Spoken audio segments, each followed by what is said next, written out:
रहमतों और बरकतों का महीना फिटनेस बेहतर बनाने के लिए भी किसी नादिर मौके से कम नहीं। सहर व अफ्तार में खाने पर कंट्रोल करके न सिर्फ जिस्मानी सेहत को बेहतर बनाया जा सकता है बल्कि बसियाखोरी की आदत से भी निजात हासिल की जा सकती है। ये उनके लिए नादिर मौका है, इसलिए कि उनको 3 जगह से हेल्प मिलेगी। नंबर 1 खाने में कमी, नंबर 2 5 वक्त की नमाज, एक्सरसाइज, और उसके बाद एक्स्ट्रा स्पेशल एक्सरसाइजेज। ये 3 मौके हैं जो एक रमज़ान में अल्लाह ताला ने उसको दिए हैं।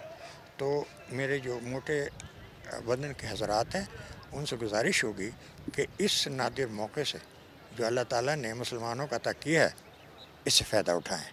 अब्दुल सत्तार हॉकी क्लब में फिटनेस स्कूल चलाने वाले तालिब हुसैन कहते हैं, रमज़ान में सहर व अफ्तार से पहले एक्सरसाइज काफ़ी मुफीद रहती है। अब होना ये चाहिए कि 2 तरीक़े हैं। रमज़ान में हल्की फुल्की एक्सरसाइज करने के लिए बहुत से लोग प्रेफर करते हैं कि सहरी से पहले उठें, आधा घंटा 1 घंटा वर्कआउट करें और उसके बाद सहरी खाएं और पूरा दिन गुजारें। एक तरीक़े तो ये है। दूसरा तरीक़ा ये है कि जैसे मैं अपने बच्चों को यहाँ ट्रेन करता हूँ कि रोज़ा खुलने से 1 घंटे पहले ट्रेनिंग करा दो ताकि वो अपने घर भी पहुँच जाएँ और रोज़ा घर जाके खोलें।